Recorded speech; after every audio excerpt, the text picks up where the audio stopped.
akan firman Tuhan yang terambil dari kitab Yohanes pasal 10 ayat 22 sampai 42.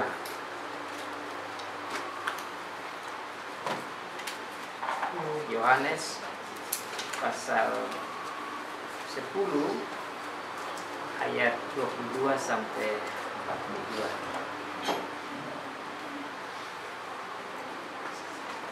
John chapter 10 verse 22 to 42.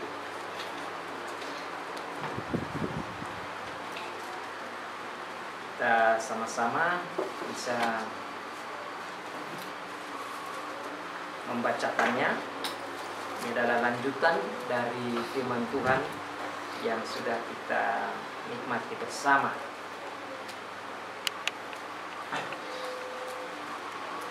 Demikianlah bunyi firman Tuhan. Tidak lama kemudian tibalah hari raya pentabisan Bait Allah di Yerusalem. Ketika itu musim dingin. Dan Yesus berjalan-jalan di Bait Allah di serambi Salomo. Maka orang-orang Yahudi mengelilingi dia dan berkata kepadanya, "Berapa lama lagi engkau membiarkan kami hidup dalam kebimbangan? Jika engkau Mesias, katakanlah terus terang kepada kami." Yesus menjawab mereka, "Aku telah mengatakannya kepada kamu, tetapi kamu tidak percaya. Pekerjaan-pekerjaan yang kulakukan dalam nama Bapa-Ku, itulah yang memberikan kesaksian tentang Aku. Tetapi kamu tidak percaya, karena kamu tidak termasuk domba-domba. Domba-dombaku mendengarkan suaraku, dan Aku mengenal mereka, dan mereka mengikuti Aku. Dan Aku memberikan hidup yang kekal kepada mereka, dan mereka pasti tidak akan binasa sampai selama-lamanya, dan seorang pun tidak akan merebut mereka dari tanganku. Bapa-Ku yang memberikan mereka kepadaku lebih besar daripada siapapun, dan seorang pun tidak dapat merebut mereka dari tangan Bapa.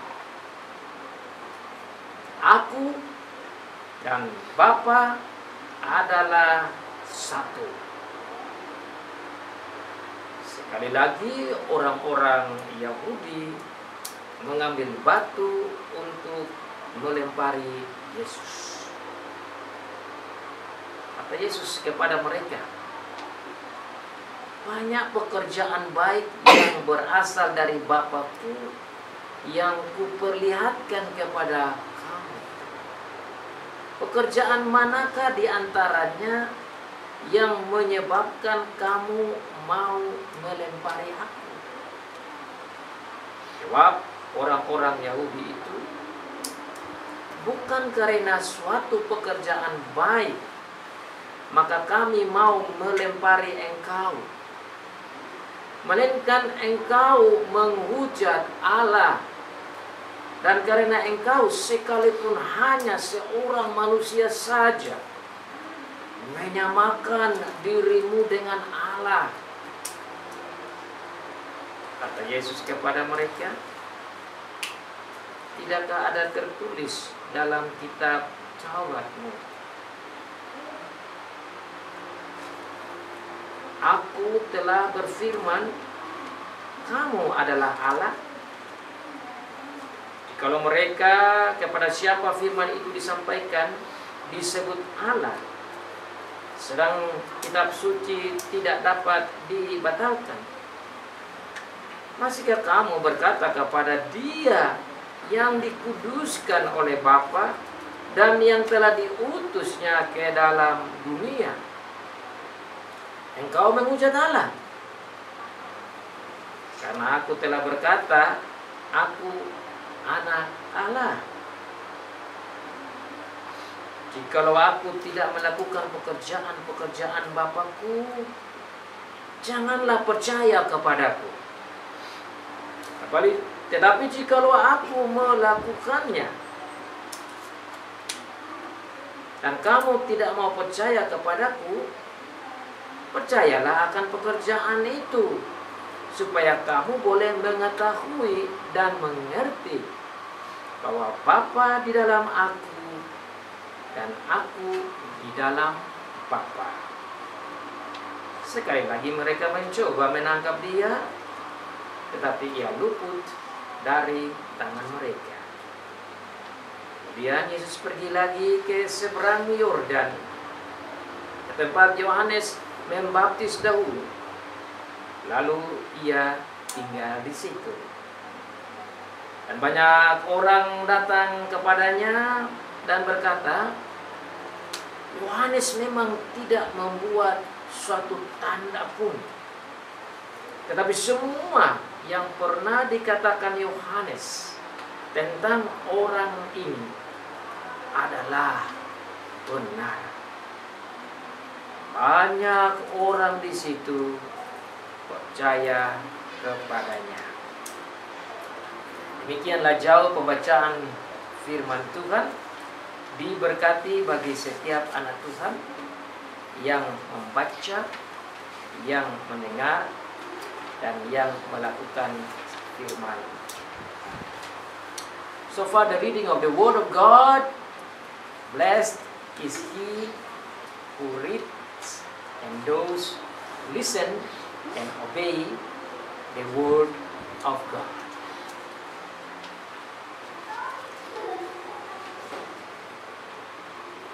Aku dan Bapa adalah satu. Pada hari ini saudara-saudara, kita akan belajar secara dalam dan ada banyak teks firman Tuhan yang akan kita lihat berhubungan dengan perikop yang kita baca bersama, sekaligus menggarisbawahi lagi tentang kealahannya Tuhan Yesus Kristus. Yohanes di dalam memberitakan firman Tuhan lewat Injil Yohanes, hampir setiap perikop selalu menandaskan bahwa Tuhan Yesus adalah Allah yang benar dan sejati. Dan sekali lagi dalam perikop ini berulang-ulang Yohanes memberikan kesaksian dari kata-kata Tuhan Yesus sendiri bahwa Dia adalah Allah yang sejati. Dan ini akan menolong saudara dan saya untuk menjadi kuat, menjadi dalam pemahaman, mempertahankan iman dan menyampaikan isi iman bahwa memang apa yang kita percaya bahwa Tuhan kita Yesus Kristus adalah Allah yang sejati itu memang benar dan dicatat ulang-ulang dan disaksikan ulang-ulang dalam teks kita hari ini lagi. Ada 5 hal yang akan kita pelajari secara bertahap. Yang pertama, kita melihat bahwa Tuhan Yesus sendiri katakan bahwa Dialah Mesias yang dijanjikan itu, sebagaimana telah disampaikan oleh Allah Bapa di Perjanjian Lama. Dan sekarang Dia datang dan Dia sendiri memberikan kesaksian kepada mereka yang ada di Israel, orang-orang Yahudi ini yang harusnya terima Dia, percaya Dia, menyembah Dia. Poin yang kedua, kita akan belajar bahwa karena dia adalah Allah, maka dia juga katakan secara gamblang kepada mereka bahwa dialah pemilik hidup yang kekal. Dan dia bilang, saya memberikan hidup yang kekal. Hanya Allah saja yang bisa memberikan hidup yang kekal. Poin yang ketiga, dia juga katakan bahwa dia adalah Allah yang sejati itu dengan mengatakan, aku dan Bapa adalah satu. Kemudian poin yang keempat, kita akan belajar mereka tidak siap menerima dia dan mau melempari dia, mau membunuh dia. Dan yang kelima, kita saksikan ternyata Tuhan bekerja dan ada banyak orang juga yang menerima dia. Bagian yang terakhir, Yesus adalah Mesias, Yesus memberi hidup yang kekal, Yesus adalah Allah yang sejati. Yesus ditolak tapi juga diterima. Ayat 22 dimulai dengan berkata, tidak lama kemudian tibalah hari raya pentabisan bait Allah di Yerusalem. Apabila kita belajar dan membaca saja dari ayat 22 ini tanpa melihat sejarah keselamatan yang Tuhan buat dalam perjalanan bangsa Israel dalam konteksnya, maka agak susah untuk kita memahami apa yang dimaksud dengan hari raya pentabisan bait Allah itu. Karena kita kan bukan orang Israel, kita tidak tinggal di Yerusalem, dan kita juga tidak tahu apa yang terjadi pada waktu itu. Maka supaya bisa memahami ayat ini, kita perlu belajar sejarahnya. Dan luar biasa, kehidupan Sang Juru Selamat kita dan sejarah keselamatan itu ada dalam satu sejarah yang nyata, yang terjadi dan bukan adalah fiksi atau dongeng atau mit, tetapi ini fakta yang terjadi dalam sejarah kehidupan dunia. Dalam sejarah kehidupan dunia ini, Alkitab mencatat bahwa tatkala Tuhan Yesus ada di Yerusalem waktu itu, dia berjalan di pelataran Serambi Salomo pada musim dingin. Dalam bahasa asli dikatakan musim dingin itu ada angin dan ada hujan, sehingga terjadi semacam kedinginan. Namun Tuhan Yesus keluar dan berjalan pada saat musim dingin itu. Dan itu mendekati hari raya pentabisan. Saya baik-baik Allah, saya mencari tahu apa yang dimaksud dengan hari raya pentabisan bait Allah, agar kita bisa paham juga maksud firman Tuhan di sini. Ternyata dalam fakta sejarah disampaikan bahwa hari raya pentabisan bait Allah ini dibuat karena pada ratusan tahun yang lalu bangsa Yahudi menang perang atas Raja Yunani yang pada waktu itu dipimpin oleh seorang raja yang sangat bengis, namanya Antiochus Antipas. Antiochus Epiphanes yang keempat. Raja ini sangat bengis, dan tatkala dia menjadi pemimpin atau raja pada waktu itu, dia datang dan berperang melawan orang-orang Israel, dan orang Israel kalah dalam peperangan, dan dia mengambil semua harta benda yang ada dalam bait Allah itu, termasuk emas, perak, semua yang terkumpul dalam bait Allah itu dia ambil semua. Setelah dia mengambil itu, dia membuat mesbah yang harus dipakai untuk menyembah Tuhan, jadi namanya dewa Zeus.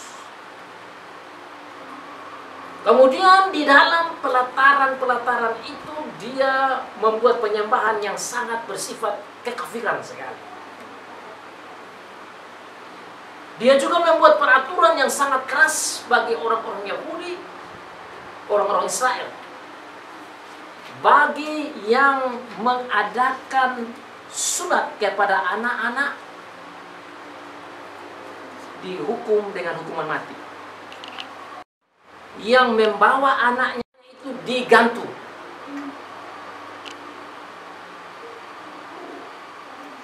Kalau didatang di rumah dan didapatnya ada orang Yahudi yang pegang perjanjian lama, waktu dinamakan hukum Torah itu, dibunuh. Dan dalam sejarah tercatat ada sekitar 80.000 orang Yahudi yang mati dibunuh. Bersama dengan Bait Allah dikotori oleh raja itu. Tapi setelah itu orang-orang Yahudi kembali menang dalam peperangan dipimpin oleh pimpinan-pimpinan itu yang namanya perang dengan orang-orang Makabi. Mereka menang dan mereka menyucikan Bait Allah itu kembali pada tahun 1604-1605 sebelum Tuhan Yesus datang, sebelum Masehi. Jadi peristiwa mentahirkan, menyucikan Bait Allah kembali atas kemenangan itu dirayakan oleh orang-orang Yahudi sampai pada Tuhan Yesus datang. Hari Raya Pentabisan Bait Suci ini yang terkenal dengan nama Hari Raya Hanukkah, ini dirayakan oleh mereka, dan pada waktu itu Tuhan Yesus juga harus ke sana karena dia orang Yahudi dan dia juga harus merayakan hari ini. Nah, saat dia berjalan di depan Bait Allah itu di pelataran misalnya di Salomo, orang-orang Yahudi datang berkeliling, mereka melingkar dia. Kemudian mereka mulai bertanya kepada dia. Saat itu Yesus tidak mengajar, dia hanya berjalan saja. Dan ayat 23 katakan, dan Yesus mengelilingi dia. Jadi mereka datang dengan maksud. Jadi mereka datang kepada Tuhan Yesus dan mengelilingi Tuhan Yesus yang sedang berjalan di pelataran Salomo. Lalu bertanya kepada Tuhan Yesus, berapa lama lagi engkau membiarkan kami ada dalam kebimbangan? Jikalau engkau Mesias, katakanlah terus terang kepada kami. Ini satu hal yang aneh, pertanyaan yang aneh yang mereka sampaikan kepada Tuhan Yesus. Kenapa aneh? Tuhan Yesus sudah omong ulang kepada mereka. Kok mereka masih bertanya lagi? Seakan-akan mereka belum pernah mendengar kalau dia itu Mesias.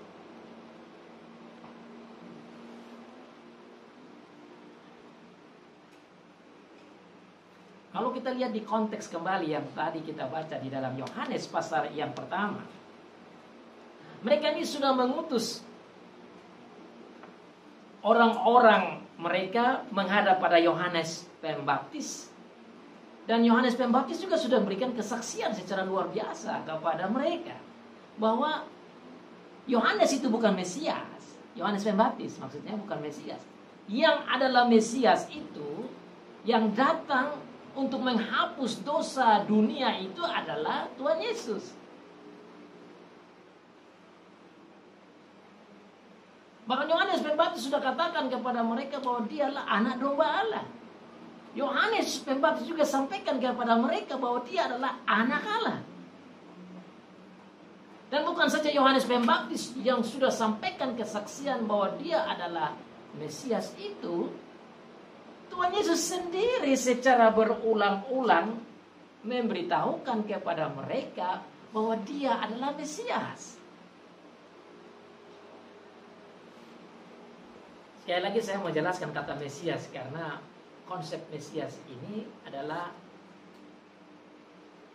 konsep yang Tuhan sudah sampaikan jauh di perjanjian lama. Dan bangsa Israel harus paham itu dengan baik. Dan kita juga perlu paham. Mesias adalah Dia yang dijanjikan oleh Allah bertahun-tahun sejak Adam dan Hawa jatuh dalam dosa, itu Mesias sudah dijanjikan. Kejadian 3 ayat 15. Aku akan mengadakan permusuhan antara engkau dan perempuan ini dan perempuan ini dengan keturunannya dan keturunan perempuan. Kemudian dikatakan dalam ayat 15 itu, statement terakhir, bahwa dari dia, keturunan perempuan itu, dia laki-laki, yaitu Mesias itu akan datang dan menghancurkan kepala ular. Itu Mesias sudah dinabuatkan dan dijanjikan dan disampaikan oleh Tuhan sendiri. Kemudian berita tentang kedatangan Mesias ini diomong ulang-ulang oleh para hamba Tuhan di Perjanjian Lama. Sehingga konsep kedatangan Mesias ini dinanti-nantikan oleh bangsa Israel. Dan tatkala Tuhan Yesus datang, sebelum Tuhan Yesus datang, Tuhan kirim Yohanes Pembaptis. Dan Yohanes Pembaptis memberikan kesaksian bahwa dia ini sudah, bahkan dikatakan dia sudah ada sebelum aku ada. Itu sudah buktinya.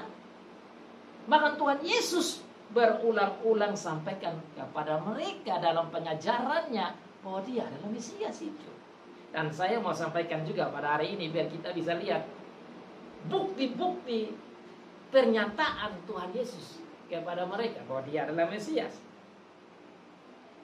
Saudara bisa buka di dalam Yohanes pasal 3. Yohanes pasal 3, kita lihat bersama-sama. Ayat yang ke-13.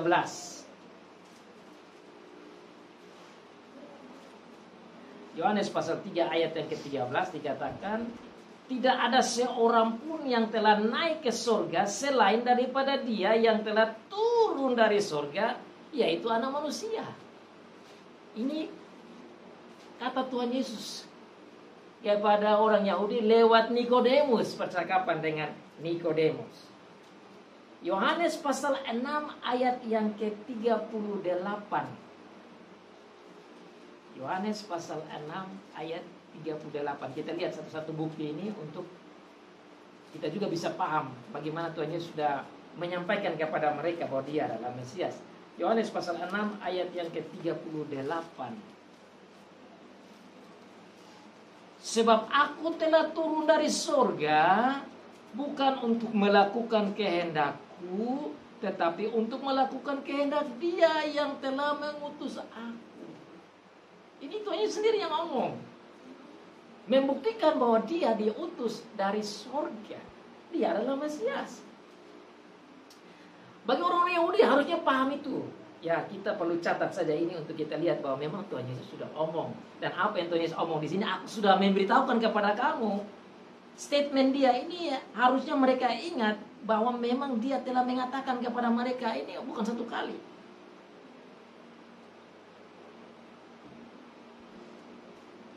Kita lanjut lagi di dalam penjelasan Tuhan Yesus yang selanjutnya. Saudara lihat juga di dalam Yohanes pasal yang ketiga ayat yang ke-15 dan ayat yang ke-16. Kita buka firman Tuhan bersama-sama.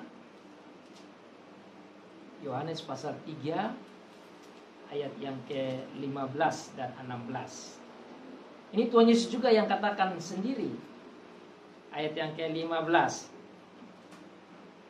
Supaya setiap orang yang percaya kepadanya beroleh hidup yang kekal. Jadi dalam poin pertama, dia adalah Mesias. Sekaligus menggarisbawahi kepada kita rantai keselamatan itu. Ada orang-orang tertentu yang ditolak, ada orang-orang tertentu yang dipilih, ditentukan, dipanggil, dibenarkan, dan dimuliakan. Nah, itu berhubungan dengan keselamatan. Maka Tuhan Yesus lanjut dengan kata-katanya. Ayat 28. Aku memberi hidup yang kekal kepada mereka. Ini poin kedua. Tuhan Yesus memberikan hidup kekal kepada domba-dombanya, termasuk saudara dan saya. Kalau dia bukan Allah, bagaimana dia mau kasih hidup kekal? ini bukan perkataan manusia saja. Karena manusia tidak bisa begitu. Harus Allah yang bisa memberikan hidup. Jadi kalau dia bukan Allah, tidak mungkin dia kasih hidup itu. Dan ini bukan hidup yang seperti kita peroleh sekarang saja, yang nanti akan mati. Tetapi Tuhan Yesus bilang kepada mereka itu, bahkan kepada kita sekarang, bahwa dia memberikan hidup yang kekal kepada mereka. Ini sama dengan dia bilang, saya ini Allah.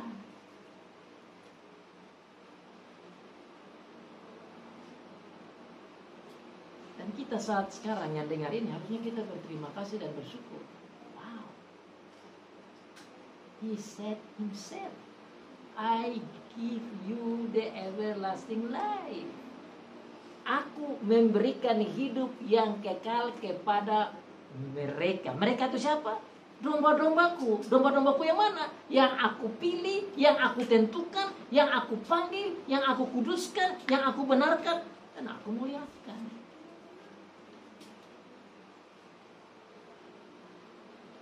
Predestination, election, justification, sanctification, glorification. Itu rantainya begitu. Tatkala kita melihat poin aku berikan hidup yang kekal. Hidup kekal tidak bisa diperoleh tanpa sanctification. Hidup kekal itu yang namanya glorification. Tatkala kita dapat hidup kekal itu hidup dalam glory, a glorification. But you cannot get the glorification without sanctification. You cannot get the sanctification without justification. You cannot get the justification without the election. You cannot get the election without the predestination. Predestination, election, justification, sanctification, glorification. Itu hal yang harus kita pegang tatkala kita baca ini. Tidak akan dapat hidup kekal dalam hidup yang mulia di surga tanpa ada pengudusan. Pengudusan tidak bisa ada tanpa ada pembenaran. Pembenaran ada karena ada pemilihan dan penentuan. Dan Tuhan ada yang atur sendiri. Makanya dia bilang, domba-dombaku itu mendengar aku. Dan domba-dombaku itu aku berikan hidup kekal. Dan tatkala kita mendengar kata hidup kekal, kita harus melihat dengan kacamata Alkitab. Bahwa semua ini kita dapat karena rantai keselamatan itu. Dan ini bisa diperoleh dari Allah. Kalau Tuhan Yesus itu manusia saja, tidak bisa. Dan ini harusnya dipahami oleh orang-orang Yahudi waktu itu secara baik. Tapi karena mereka tidak paham, kita yang ada saat ini, yang kita belajar tiap minggu di gereja atau belajar Alkitab setiap hari, kita harus melihat ini sebagai berita sukacita. This is a good news. This is the gospel. Inilah Injil. Inilah kabar baik itu. Bahwa kita yang sebenarnya tidak berhak mendapat hidup yang kekal itu, diberikan hidup yang kekal. Itu yang namanya grace upon grace. Tapi itu hanya ada dalam Tuhan Yesus. Makanya dia bilang, aku memberikan hidup yang kekal kepada mereka, dan mereka pasti tidak akan binasa. Lihat itu kata-kata. Hidup yang kekal pasti tidak akan binasa. Dan kata pasti itu berbeda dengan semoga-semoga, insya Allah, mudah-mudahan. Itu statement tidak ada dalam statement Tuhan Yesus. Ini hanya hiburan lagi bagi kita.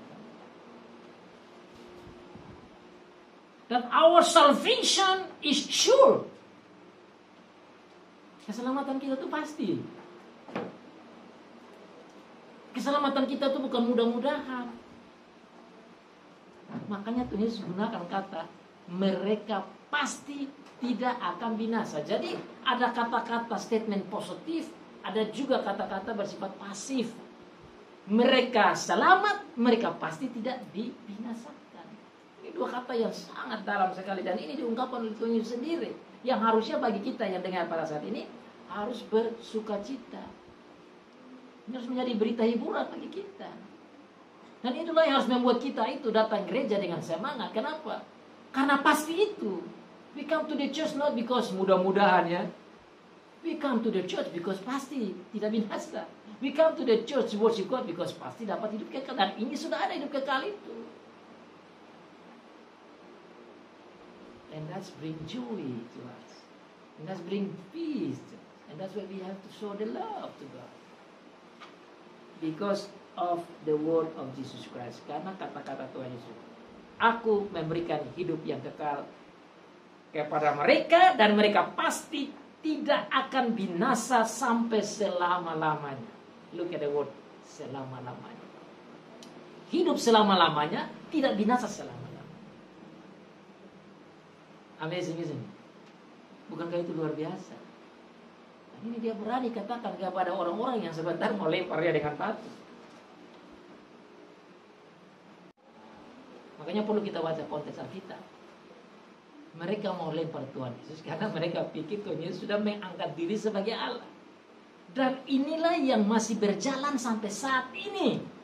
Ada banyak orang Yahudi, bahkan ada banyak orang yang masih belum melihat Tuhan Yesus sebagai Allah.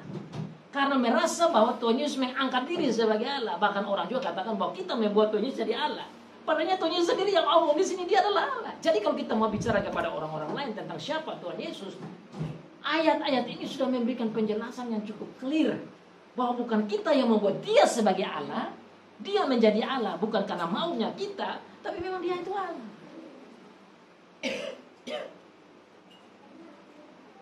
Maka Tuhan Yesus dalam argumentasi logika, saudara lihat di sana, Tuhan Yesus bilang begini. Kata Yesus kepada mereka, tidakkah ada tertulis dalam kitab Taurat kamu, aku telah berfirman kamu adalah Allah. Jikalau mereka kepada siapa firman itu disampaikan disebut Allah, sedang kitab suci tidak dapat dibatalkan, masihkah kamu berkata kepada dia yang dikuduskan oleh Bapa dan yang telah diutusnya ke dalam dunia, engkau menghujat Allah, karena aku telah berkata, aku anak Allah. Jikalau aku tidak melakukan pekerjaan-pekerjaan Bapakku, janganlah percaya kepadaku. Tapi jikalau aku melakukannya dan kamu tidak mau percaya kepadaku, percayalah akan pekerjaan-pekerjaan itu, supaya kamu boleh mengetahui dan mengerti bahwa Bapa di dalam aku dan aku di dalam Bapa. Ini poin keempat. Mereka menolak Tuhan Yesus. Tapi tatkala mereka menolak Tuhan Yesus sebagai Allah dan mau melempar dia masih mengangkat firman Tuhan lagi yang tercatat dalam Mazmur 82. Ayat yang ke-6. Tuhan katakan bahwa para hakim-hakim yang Tuhan angkat di Israel itu dikatakan seperti Allah. Kita lihat di dalam Mazmur. Mari kita lihat dalam Mazmur. Ini argumentasi Tuhan Yesus kepada mereka supaya mereka jangan menggunakan statement mereka itu sebagai alasan untuk lempar Tuhan Yesus. Kenapa mereka mau melempar Tuhan Yesus? Karena mereka ada ayatnya itu. Dalam Imamat pasal yang ke-24 ayat 16 itu dikatakan siapa yang menghujat Allah harus dilempari. Imamat 24 ayat 16. Tapi Tuhan Yesus bilang, kamu hanya bisa lempar kalau ada alasan yang benar. Nah, kamu bilang saya ini mengangkat diri sebagai Allah. Coba lihat dalam Mazmur 82 itu tercatat di dalam Torahmu, dalam hukum-hukummu, dalam perjanjian lama. Mazmur 82 ayat 6. Aku sendiri telah berfirman, kamu adalah Allah. Lihat di ayat 6. Itu berarti perjanjian lama Tuhan Yesus pakai. Tuhan Yesus pakai untuk membuka pikiran mereka. Kamu kan ahli-ahli. Kamu kan ahli Taurat. Kamu harus mengerti itu. Why cannot you understand that? The word of God says that the judge were God. Jadi argumentasi Tuhan Yesus kepada mereka, di Alkitab saja bilang hakim-hakim itu adalah Allah. Nah sekarang saya ini datang dengan kebenaran, saya tunjuk saya adalah yang diutus, dan saya nyatakan bahwa saya anak Allah. Kenapa kamu mau lempar saya?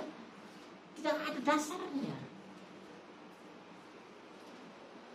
Jadi Tuhan Yesus berani menyatakan ini karena kebenaran-kebenaran itu. Tujuannya untuk menolong mereka. Tapi saya lihat yang ayat yang terakhir itu sangat menarik. Karena Tuhan Yesus bilang begini, kalaupun kamu tidak mau percaya apa yang saya omong, bahwa saya ini Mesias, saya ini Allah, saya ini juru selamat, percaya kepada apa yang aku lakukan, supaya kamu mengetahui dan mengerti. Jadi Tuhan Yesus mengarah pada logika. You just want to use your logic. You don't want to believe me. So now I want to help you to use your logic. Ini berarti mereka ini hanya mau pakai logika saja. Mereka tidak bisa datang ke Tuhan Yesus dengan percaya. Maka dengan kata-kata begini, saudara, bersyukurlah kita yang kadang-kadang tidak punya logika mengerti dengan baik, tapi kita percaya. Amazing, ya? Orang-orang ini adalah ahli-ahli Taurat ini, saudara. Tapi mereka tidak mau percaya. Sementara kita, meskipun bukan seahlinya ahli-ahli Taurat ini, tapi kita bisa percaya Tuhan Yesus. That is a grace of God. Itu hanya anugerah saja. Makanya dalam bagian terakhir, saudara lihat, setelah mereka mau tangkap dia dan tidak dapat tangkap, dia pergi ke sungai Yordan itu. Kemudian Tuhan Yesus pergi ke seberang Yordan, tempat di mana Yohanes membaptis dahulu, lalu ia tinggal di situ. Dan banyak orang datang kepadanya dan berkata, Yohanes memang tidak membuat tanda pun, satu tanda pun, tetapi semua yang pernah dikatakan Yohanes tentang orang ini adalah benar. Di pihak lain, di Yerusalem, ada ahli Taurat tidak terima Tuhan Yesus. Tapi tatkala Tuhan Yesus pergi ke tempat di mana Yohanes membaptis dan bicara tentang Tuhan Yesus, di situ ada banyak orang yang percaya. I think this is amazing. Ini luar biasa. Dan banyak orang di situ percaya kepadanya. Kenapa mereka percaya? Karena mereka masuk dalam orang-orang pilihan. Karena mereka mendengar kata-kata Tuhan Yesus. Ayat yang terakhir ini sekaligus memberitahukan kepada kita bahwa ada orang yang juga dipilih. Dan jangan berpikir bahwa tidak semua orang Yahudi tidak percaya. No. Ada yang tidak percaya, tapi ada juga percaya. Bahkan saudara lihat dalam perjalanan sejarah keselamatan. Setelah Tuhan Yesus mati dan bangkit dan naik ke surga, di tempat yang sama yang Tuhan Yesus berdiri itu, Petrus berdiri juga dan berkhotbah secara luar biasa. Dan saat Roh Kudus turun, firman Tuhan katakan ada ribuan orang yang percaya. Dan itu orang-orang Yahudi. Ada yang Yahudi tulen di situ, ada Yahudi yang datang dari berbagai macam negara. Dari 3.000 menjadi 5.000 dan ribuan-ribuan di Yerusalem, di Yudea sampai Samaria dan seterusnya.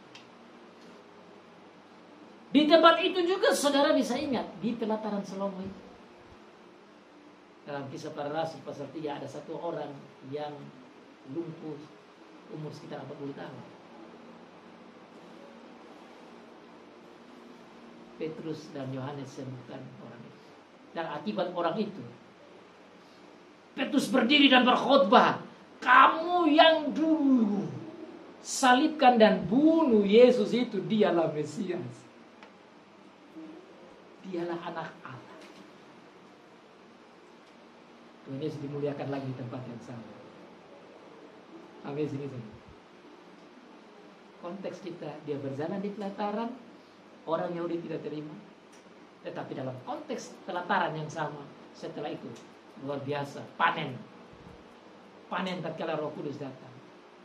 Kalau Roh Kudus turun, khotbah Petrus, Tuhan Yesus dimuliakan dan diakui sebagai Mesias, sebagai anak. Makanya dalam kitab yang sama, Yohanes pasal yang ketiga bagian terakhir, dia bilang apa? Mereka akan bilang, bagaimana, apa yang harus kami buat? Saudara-saudara, kata-kata orang Yahudi. Petrus bilang, tobatlah dan berilah dirimu dibaptis.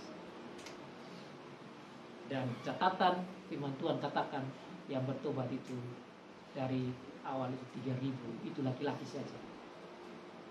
Terutama dengan perempuan, berarti memang ribuan orang. That is the grace of God. That is because of the election, Destination, justification, sanctification, and glorification. Itulah cara Tuhan menentukan, memilih, membenarkan, menguduskan, dan memuliakan.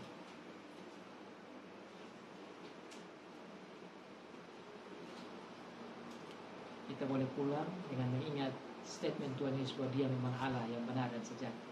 Aku dan Bapa satu. Kita boleh pulang dan ingat bahwa Dia adalah Mesias, Juru Selamat. Kita boleh pulang dengan ingat bahwa keselamatan kita pasti dan tidak akan ragu-ragu. Kita boleh pulang bahwa kita tidak akan dibinasakan. Kita boleh pulang dengan ingat bahwa tidak ada satupun yang akan merebut kita, termasuk si iblis itu. Kita boleh pulang dengan percaya bahwa kita dalam Tuhan Yesus menerima anugerah demi anugerah. Dan kita harus bekerja untuk memberitakan firman supaya banyak orang menerima Dia sebagai Allah, sebagai Mesias, sebagai Juru Selamat.